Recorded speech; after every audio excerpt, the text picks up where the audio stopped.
Welcome back to you my YouTube channel Ojasvi English Classes. Friends, today is the most important video of the series Most Expected MCQs by William Shakespeare. ठीक है, बहुत important video है guys. इससे पहले मैं 4 video upload कर चुकी हूँ। अगर आपने नहीं देखी हैं तो आप जाकर के प्लेलिस्ट में देख लीजिएगा, आपको सारी वीडियोस मिल जाएंगी एक ही प्लेलिस्ट में।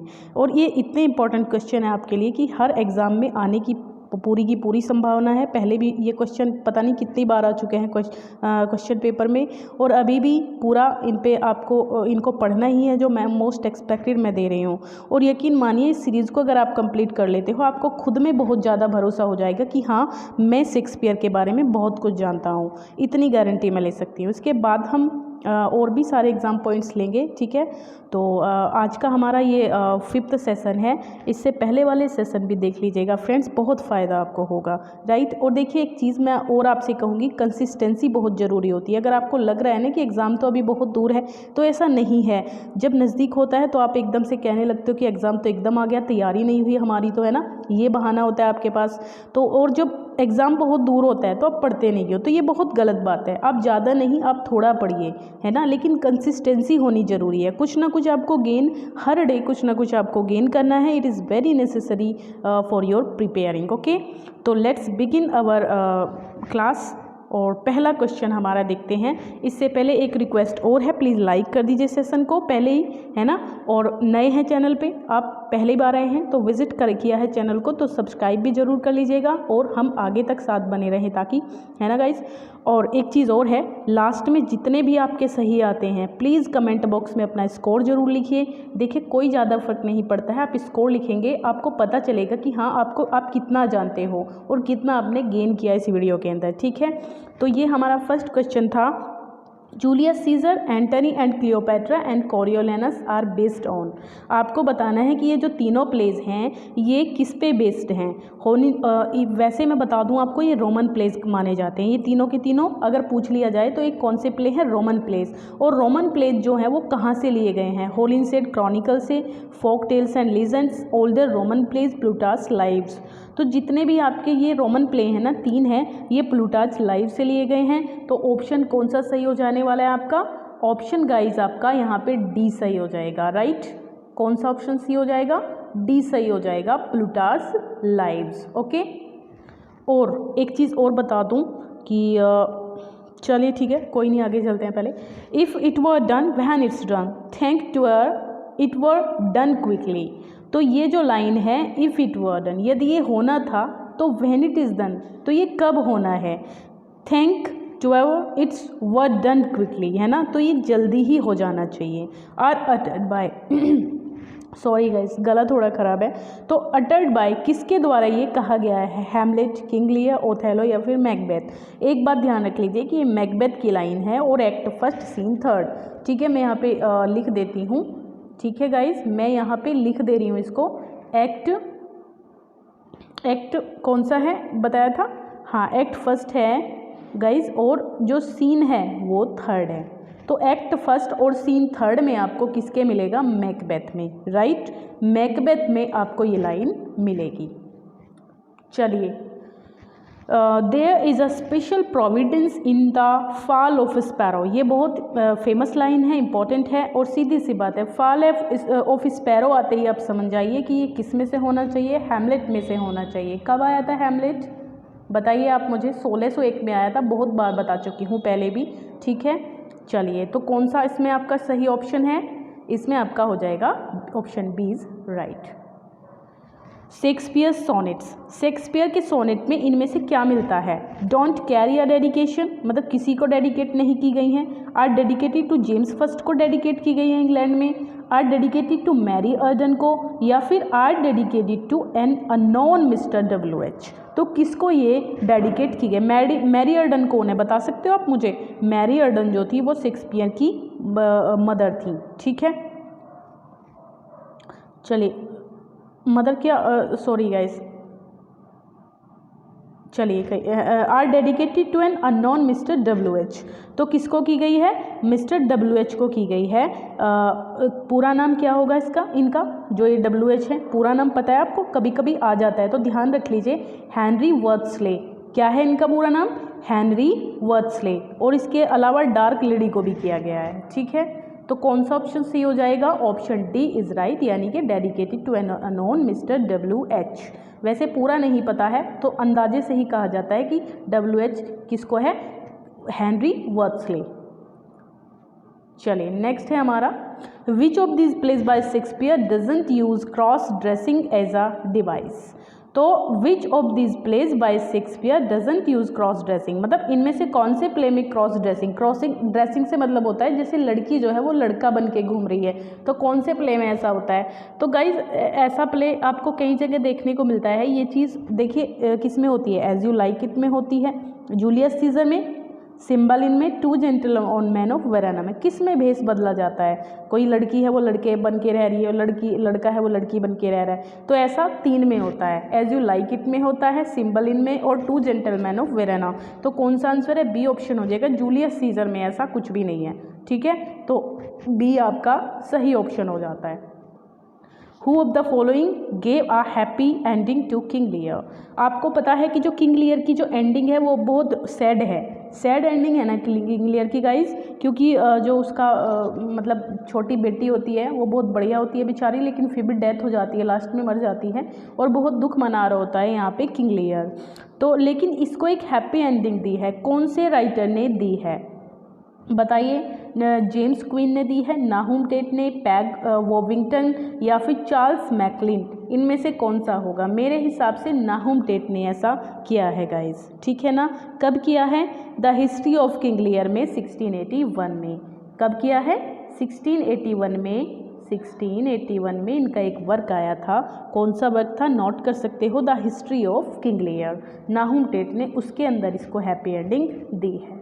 ठीक है, चलिए चूज द राइट रेस्पॉन्स। इनमें से सही रेस्पॉन्स चूज करना है आपको। यहाँ पे 2 है, एक तो एजर्शन है और दूसरा उसका रीज़न दिया हुआ है। ओथेलो किल डेस्डेमोना, ठीक है, आपको पता है कि ओथेलो में डेस्डेमोना को मार दिया था ओथेलो ने, बिकॉज रीज़न दे रखा है क्योंकि डेस्डेमोना कमिटेड इनफिडेलिटी। नहीं, देखिए ऐसा तो बिल्कुल भी नहीं है, क्योंकि ओथेलो ने मारा तो था, ये बात सच है, लेकिन वो इनफिडेलिटी कमिट कर ली थी डेस्डेमोना ने, ऐसा नहीं, ये रीज़न गलत है। तो कौन सा आपका सही आंसर हो जाएगा इसमें? बताइए मुझे भाई। A ट्रू है, R फॉल्स है, तो C ऑप्शन इज राइट यहाँ पे। ठीक है, C ऑप्शन इज राइट। चलिए, who among the following women writers famously imagined the plight of Shakespeare's sister. Who among the following women's writers, इनमें से कौन सी विमेन राइटर जो है किसको शेक्सपियर की सिस्टर का दर्जा दिया जाता है? George Eliot, Virginia Woolf, Iris Murdoch या फिर फ्रांसिस बर्ने, किसको दिया गया है बताइए? तो इसमें वर्जीनिया वुल्फ आपका आंसर रहेगा गाइस। ठीक है, क्योंकि ये क्या थी, वर्जीनिया वुल्फ ने एक फिक्शनल कैरेक्टर को इन्वेंट किया था, शेक्सपियर, जूडिथ को, है ना, एक फिक्शनल कैरेक्टर है जूडिथ, तो शेक्सपियर की सिस्टर है। मतलब किस एस्से में माना जाता है? A room of one's own. सबसे पहले इनका पब्लिश हुआ था ये 1929 में। तो इसको देख करके उन्होंने जूडिथ यहाँ पे कैरेक्टर लिया था अपने इस वर्क में, तो इसी को देखते हुए इनकी सिस्टर का दर्जा इनको दिया गया है। राइट, तो कौन सा है? वर्जीनिया वुल्फ, यानी कि बी ऑप्शन सही हो जाएगा। Keep up your bright swords for the dew will rust them, good signior you shall more command than with your weapons. तो ये लाइन कहाँ की है? Roderigo and officers, Brabantio, Roderigo and officers, the duke and senators या फिर मोंटेनो and Casio. तो ये सारे के सारे कैरेक्टर कहाँ के नज़र आ रहे हैं आपको बताइए, कहाँ के हैं? चलिए, तो आप बताइए इसमें से जो बी ऑप्शन है ना वो सही है। तो ये ब्राबेंशियो, रोड्रिगो और ऑफिसर्स तीनों के सामने मिल करके ये बात कही जा रही थी। राइट, चलिए, और कहाँ की लाइन है ये भी बता सकते हो आप मुझे? ओथेलो की है ना, सारे के सारे कैरेक्टर कहाँ के हैं? ओथेलो के हैं। ब्राबेंशियो कौन था? ये फादर था किसका? डेस्डेमोना का। राइट, तो डी ऑप्शन, कौन सा ऑप्शन है हमारा? बी ऑप्शन सही था। ठीक है गाइज, ये नेक्स्ट करना था, कर दिया हमने ये पहला। चलिए in King Lear who among the following speaks in the voice of poor Tom. I think guys देखिए मज़ा लेके पढ़िए, क्वेश्चन अच्छे हैं बहुत, मैं अभी बता रही हूँ बहुत इंपॉर्टेंट क्वेश्चन है। इनको अगर आप पूरा कर लेते हो ना तो बहुत ज़्यादा कॉन्फिडेंस डेवलप हो जाएगा आपके अंदर शेक्सपियर को लेके, आपको लगेगा कि आप तो काफ़ी कुछ जान रहे हो। तो in King Lear who among the following speaks in the voice of poor Tom. तो पुअर टॉम की वॉइस मतलब कौन पुअर टॉम बन गया है यहाँ पे किंग लियर के अंदर? कैंट, एडगर, एडमन या फिर ग्लॉस्टर। एडगर बन गया था गाइस, कौन बन गया था? एडगर बन गया था। एडगर और एडमंड ये दोनों भाई थे, ठीक है। एडमंड जो था ये थोड़ा वैसा था, क्या बोलते हैं उसको, थोड़ा मतलब ये छीनना चाहता था, ये सब कुछ छीनना चाहता था अपने फादर का। लेकिन एडगर जो था ये बेचारा अच्छा था, इनोसेंट था ये, तो ये इसको भगा देता है। तो तब ये जो है अपना चेंज कर लेता है, टॉम बन के रहता है, ये पुअर टॉम बन के रहता है, ठीक है, एक झोपड़ी के अंदर। Which of this Greek plays was a source of the Winter's Tale. इनमें से कौन से ग्रीक प्ले जो है वो विंटर्स टेल की सोर्स माना जाता है? इफिजेनिया एट ऑलिस, अल्सेस्टिस, मीडिया, इफिजेनिया एट टॉरिस। कौन सा होगा इसमें से? तो बी ऑप्शन सही है मेरे हिसाब से गाइस, ठीक है, B option is right here. 1 second please. हाँ, in Shakespeare's time who owned the rights to a theatrical script. Shakespeare की जो मतलब शेक्सपियर के टाइम पे who owned the rights to जो थिएटर में स्क्रिप्ट लिखने का जो राइट था वो किसके पास था? तो प्ले राइट के पास होता था, the Patreon of the acting company, the printer या फिर द एक्टिंग कंपनी। किसके पास होता था स्क्रिप्ट लिखने का ये जो राइट था, अधिकार था? तो इसमें हो जाएगा आपका D option. I think D option होना चाहिए मेरे हिसाब से तो गाइस, है ना।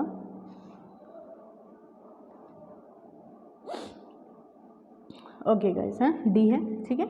चलिए डी ऑप्शन है, द एक्टिंग कंपनी के पास होता था। If you can not understand an argument and remark it's Greek to me, you are quoting. If you can not understand an argument and remark, यदि तुम किसी भी आर्ग्यूमेंट को या फिर रिमार्क को नहीं समझते हो तो इट्स ग्रीक टू मी। ये किसने कहा था अपने लिए कि इट्स ग्रीक टू मी? मतलब मैं नहीं समझता हूँ भाई, किसी भी कोई मुझ पे कमेंट कर रहा है या कोई मुझ पे जो है आर्ग्यूमेंट कर रहा है मुझसे, तो मैं नहीं जानता इन चीज़ों को, ये सब मेरे लिए ग्रीक हैं। तो यू आर कॉटिंग, तुमने ये कॉट की है। तो कौन मतलब कौन कह रहा है ये बात? इट्स ग्रीक टू मी, ये बात, ये लाइन किसने बोली है स्पेशली? तो विलियम शेक्सपियर ने बोली है ये लाइन। सी ऑप्शन इज राइट हो जाएगा। ये पता नहीं यार क्या। हाँ, King Lear for what reason does Kent assume a disguise. King Lear में जो कैंट है वो किस रीजन से अपने आप को डिस्गाइज कर लेता है, मतलब अपना भेष बदल लेता है। ये भेष बदलते हैं ना इसमें, जो एडगर है वो तो पुअर टॉम बन जाता है, और ये जो किंग लियर में जो कैंट है, कैंट कौन था? उसका वफादार आदमी था। ये किसका था? किंग लियर का। तो ये क्यों अपना रूप बदल मतलब डिस्गाइज कर लेता है अपने आप को? पता है आपको ये सब? पता है तो बताइए। To continue to serve Lear, मतलब लियर की सेवा करने के लिए। दो लियर बैनिस्ड हिम, यद्यपि लोअर ने उसको बैनिश कर दिया था, निकाल दिया था वहाँ से, लेकिन फिर भी करता है। To spy and on Edmund, है ना, एडमंड का पीछा करने के लिए। टू एंटागोनाइज गॉर्निल और रीगन से अपना बदला लेने के लिए, उनकी दुश्मनी करने के लिए उनसे। To revenge upon Lear to banishing him, Lear से अपना बदला लेने के लिए क्योंकि उसने उसको बैनिश कर दिया था। तो कोई सा भी नहीं है, देखो ए जो ऑप्शन है वो बिल्कुल सही है। वो बहुत वफादार था कैंट, उसने बैनिश भले कर दिया हो लेकिन फिर भी वो किंग लियर की सेवा करने के लिए भेष बदल कर उनके साथ रहता था, ठीक है। तो option A is right here. Shakespeare's narrative poem is Venus and Adonis, hero and Leander, Romeo और जूलियट, सिम्बालिन। देखिए Venus and hero and Leander तो इनकी है ही नहीं, क्रिस्टोफर मार्लो की I think. Romeo and Juliet इनका प्ले है, ओथेलो जो सिम्बालिन है वो भी इनका प्ले है। तो वीनस एंड एडोनिस जो है वो ही इनकी पोएम है, नैरेटिव, ठीक है। चलिए, doctor Jones Shakespeare violation of the unities on grounds of, मतलब जो डॉक्टर जॉनसन है वो डिफेंड करते हैं शेक्सपियर को, वायोलेशन को, उसकी यूनिटीज ऑन ग्राउंड्स, किस बेस पर, किस आधार पर। The reader's ability to reconstruct, कि जो रीडर हैं वो कैसा महसूस करते हैं उनके प्ले को पढ़ने के बाद, वो मतलब रिकंस्ट्रक्ट कर लेते हैं, अब उनके अंदर रिकंस्ट्रक्ट करने की एबिलिटी आ जाती है कि आगे क्या होगा, है ना, सिचुएशन को। The writers freedom, the writers limitation, या फिर the rule of English drama. तो किस बेस पर, तो ए ऑप्शन ही सही हो जाएगा, क्योंकि जब रीडर, जो पाठक हैं वो पढ़ते हैं ना उनके प्लेस को, तो उनके अंदर रिकंस्ट्रक्शंस की जो एबिलिटी हो जाती है वो आ जाती है guys. Sir Toby Belch and Andrew Aguecheek are famous characters in, तो किसके हैं ये बता सकते हो आप मुझे, जो टॉबी बेल्च हैं और एंड्रयू ऑगचीक हैं, तो किसके हैं ये।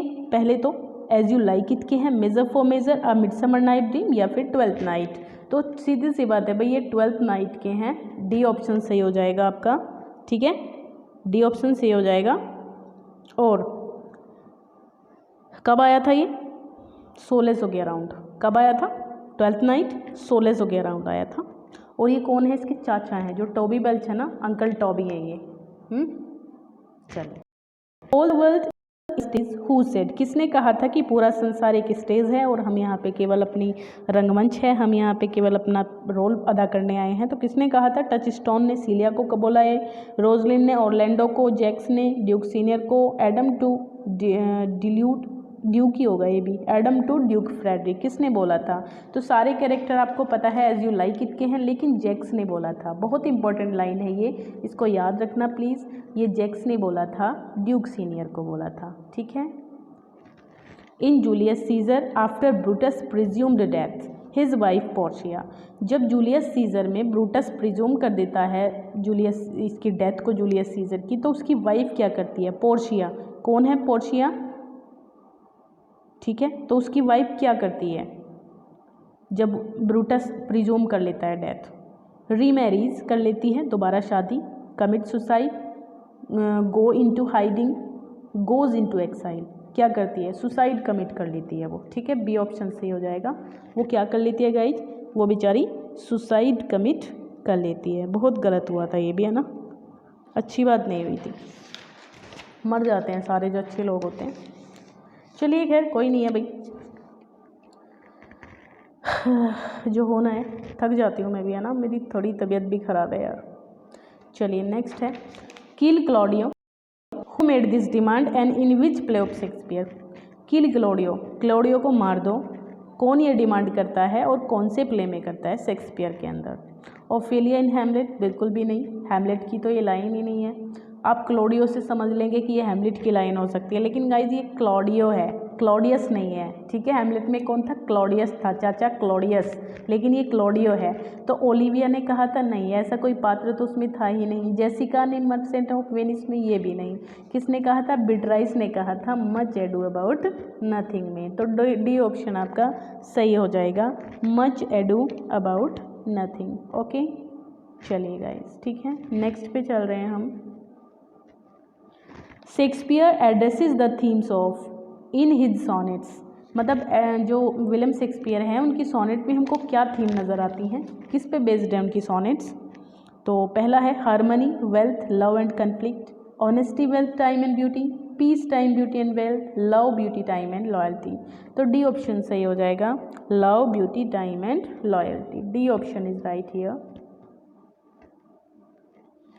conflict between desire for vengeance and voice of conscience leads to the downfall of the tragic protagonist in Shakespeare। Protagonist कौन होता है, हीरो होता है। एंटागोनिस्ट कौन होता है, विलेन होता है।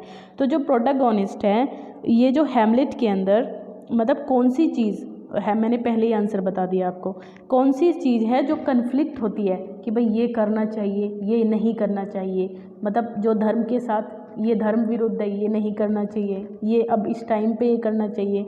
तो उसकी अंतरात्मा में हर समय ये कन्फ्लिक्ट चलती रहती है और ये ही उसकी जो है उसकी मौत का कारण बन जाती है, ठीक है, उसके डाउनफॉल का कारण बन जाती है ये चीज़, क्योंकि वो फैसला नहीं ले पाता है कि उसको क्या करना चाहिए क्या नहीं करना चाहिए। तो ये किस में है? हैमलेट में है। ये अब लाइन सुन के ही समझ गए होंगे, क्योंकि हैमलेट में तो ऐसा होता है, वो क्लोडियस को मार सकता था। जब आपने देखा है स्टार्टिंग में जब वो पूजा कर रहा होता है तो प्रेयर के समय उसको पूरा मौका मिल रहा था वो कि क्लोडियस को मार दे, लेकिन वो मार नहीं सकता। वो सोचता है कि अगर मैंने अभी इसको इस टाइम मार दिया तो ये आगे जाके क्या बनेगा, ये इसको मतलब स्वर्ग मिल जाएगा, क्योंकि पूजा करते समय मरेगा। तो ये चीज़ सोच करके वो उसको मार नहीं पाता है और मतलब ऐसा ही कुछ ना कुछ चलता रहता है, कभी कुछ, तो वो कर ही नहीं पाता उस काम को। लास्ट में जो है मार तो देता है लेकिन खुद भी मर जाता है ना, फ़ायदा तो कुछ नहीं होता ना। तो ये हमारा कौन सा ऑप्शन सी है? ए ऑप्शन सी हो जाएगा। चलिए, in the Tempest Prospero frees Ariel from the witch Sycorax but enslaved.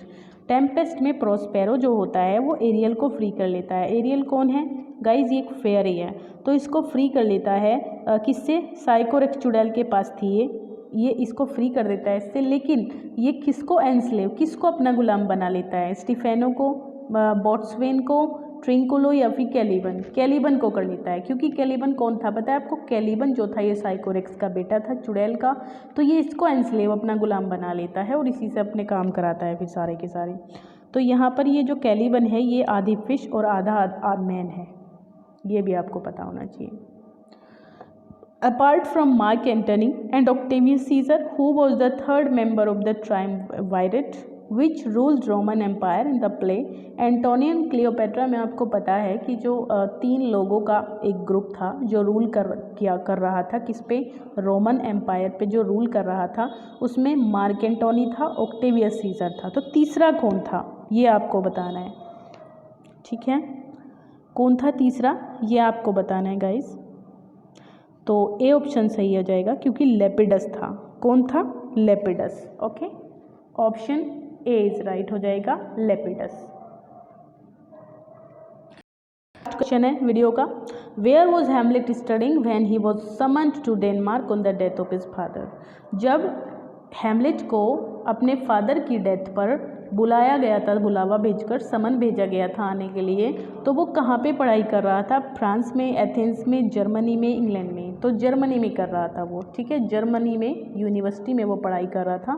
तो ये सॉरी आपका आंसर रहेगा। आई होप गाइज आपको वीडियो पसंद आई होगी।